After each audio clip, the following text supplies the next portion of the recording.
Hola, les doy la bienvenida a la materia Derecho de las Familias Civil 5 de nuestra Universidad UNCAUS. Voy a darles algunas indicaciones mínimas.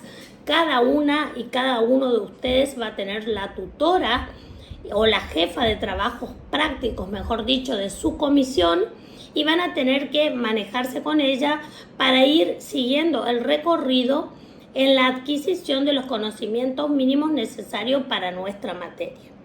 El Derecho Civil 5, Derecho de la Familia, hoy visto en una concepción mucho más amplia, que es el derecho de las familias, en un sentido convencional y constitucional, va a requerir de ustedes un esfuerzo en el estudio. Un esfuerzo, ¿por qué? Porque no solo vamos a utilizar herramientas del Código Civil y Comercial en su libro segundo, sino también vamos a utilizar muchos conceptos y normas del libro primero, incluso del libro tercero, cuarto. Entonces nosotros, ¿qué necesitamos? Que ustedes comprendan que el estudio del derecho de las familias va a requerir un conocimiento, como se lo damos en la unidad 1, del marco convencional constitucional, de los instrumentos internacionales de derechos humanos, tanto a nivel internacional, universal, como los derivados de Naciones Unidas, como aquellos que tengan que ver con nuestra región, que son los de los distintos organismos de la OEA. ¿Por qué nosotros vamos a trabajar con estos instrumentos internacionales de derechos humanos? Porque el propio Código Civil y Comercial, en el artículo 1 y 2, va a decir que los casos que este código legisla no solo van a ser resueltos por las disposiciones del código, sino también por esas legislaciones supranacionales pero constitucionalizadas que tienen en la jerarquía normativa directa aplicación. También vamos a tener a lo largo de la materia un abordaje de los casos, porque estamos preparando futuros y futuras colegas que tienen que tener la capacidad que cuando un cliente vaya a su oficina a plantearle la resolución de un conflicto, usted tenga las herramientas para encuadrarlo, para saber qué es lo que dice nuestra legislación vigente y darle la respuesta adecuada, pero también para el caso que les toque el ejercicio de la profesión de la abogacía como magistrado o magistradas, tengan herramientas suficientes como para poder resolver esos conflictos que las personas no pueden autocomponer por sí de la manera más adecuada y satisfactoria. Las cuestiones de familia son cuestiones que tienen un gran peso afectivo, una gran expectativa de las y los que requieren la resolución de algún tipo de conflicto, y por eso nos tenemos que preparar adecuadamente.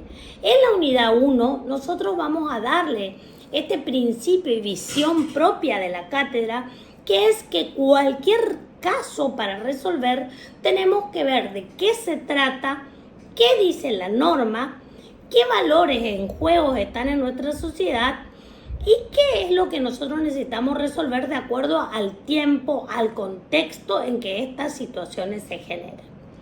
Por eso es sumamente importante el estudio de la unidad 1, la lectura de los instrumentos internacionales de derechos humanos que nuestra Constitución ha incorporado en el artículo 75, inciso 22. Algunos de ellos, por tal motivo, se lo hemos mencionado en particular para que ustedes vean cómo desde el principio de la materia y hasta el final vamos a referirnos a estos temas contenidos en estos instrumentos internacionales. Van a ser de mucha utilidad para ustedes las consultas a las jefas de trabajo práctico a fin de ir comprendiendo paso a paso cada uno de los conocimientos que van a ir incorporándose a su trayectoria universitaria de manera profundizada. El material que vamos a trabajar con la cátedra es, por supuesto, el Código Civil y Comercial comentado, También utilizaremos el manual de Derecho de las Familias de la profesora Marisa Herrera. Vamos a utilizar también la legislación especial y algunos autores o autoras en especial para las leyes propias, como la ley de salud mental, la ley del sistema de protección de derechos de niños, niñas y adolescentes 26061, y necesitamos que ustedes comprendan que es muy importante su predisposición. Siempre decimos cuando damos las clases de apoyo que probablemente los primeros casos que como abogados y abogadas nos pidan asesoramiento tengan que ver con alguna parte del derecho de las familias. De ahí la responsabilidad que como profesionales del derecho tenemos que tener.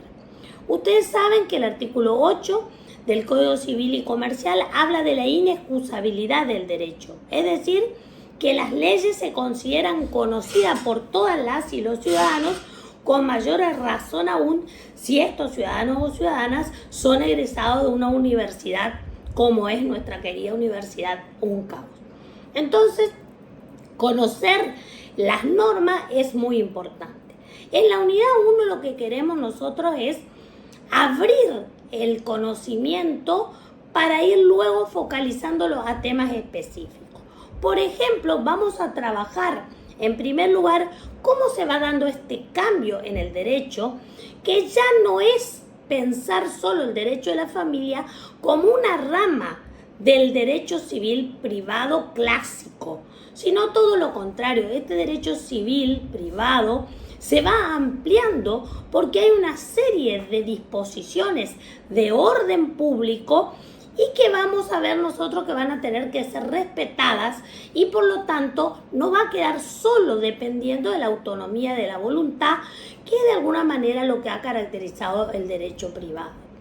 Además, el derecho de la familia como rama específica ha desarrollado una gran característica como es la mirada interdisciplinaria y la especialización.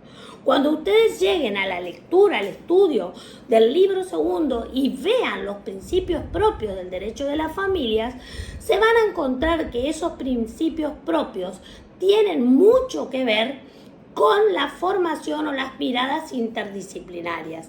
¿Por qué? Porque los conflictos de familia muchas veces no pueden tener su respuesta simplemente en la aplicación de un artículo u otro del código, de una decisión judicial por blanco o negro, sino que van a tener que recurrir a hacer propuestas para tratamientos, para intervenciones de los equipos interdisciplinarios o de las miradas de otros saberes para poder mejorar la toma de decisiones y la resolución de los conflictos.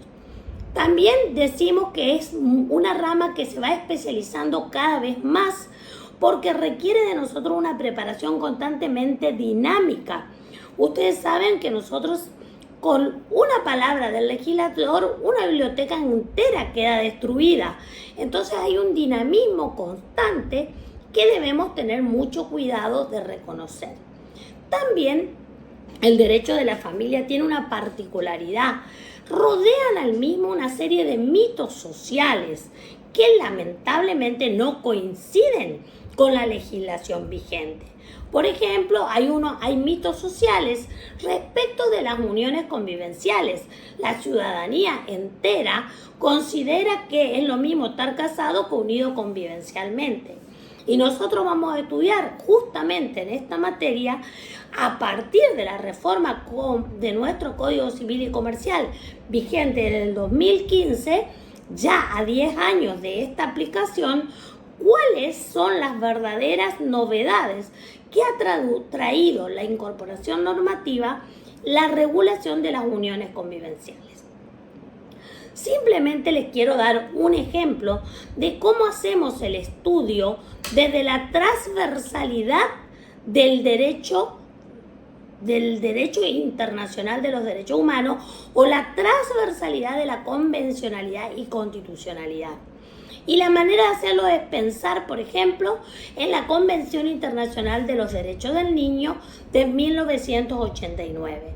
En 1989, un comité de expertos se reúne a través de la participación más amplia que se ha producido en los instrumentos internacionales justamente de Naciones Unidas para llegar a un piso común internacional de reconocimiento de derechos de los sujetos durante la minoridad.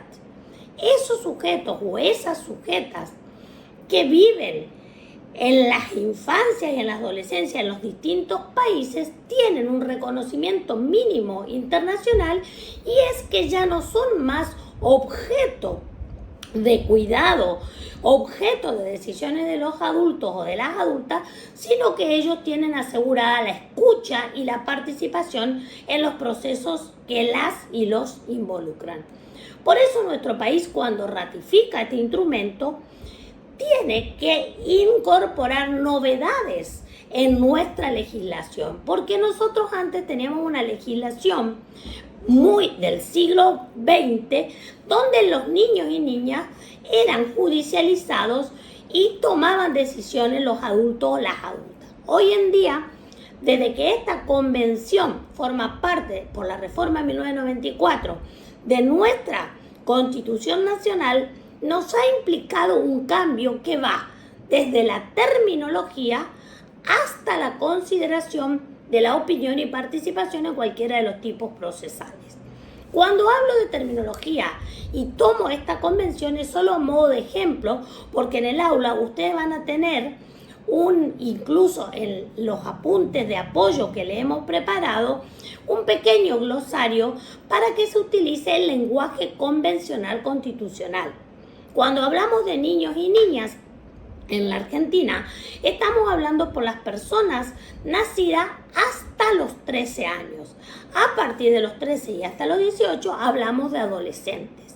En ningún caso utilizamos como adjetivo sustantivado la palabra menor, porque es una condición de la persona, no la define a la persona en sí mismo, de manera tal que, como dice la Convención Internacional de los Derechos del Niño, nosotras vamos a referirnos a nuestra materia a niños, niñas o adolescentes, o en su caso a personas menores de edad, pero vamos a dejar de lado el lenguaje menor porque no se compatibiliza con esta convención.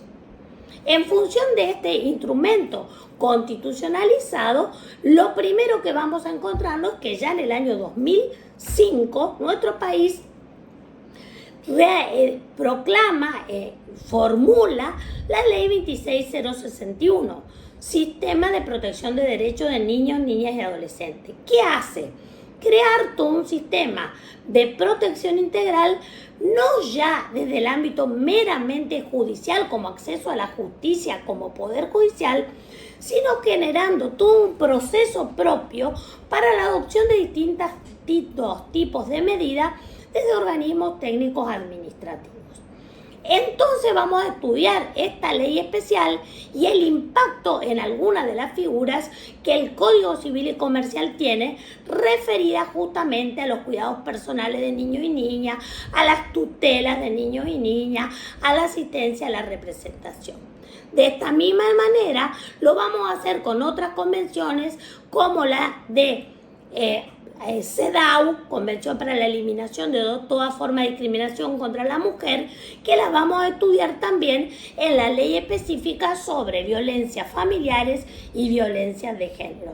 Las y los invitamos a escuchar el video, leer el pequeño material que tienen a disposición, pero sobre todo a profundizar en la bibliografía ofrecida, porque es muy importante que desde el inicio tomen en cuenta las características y la relevancia de las materias. Va a ser un gusto transitar la carrera y sobre todo esta materia con ustedes.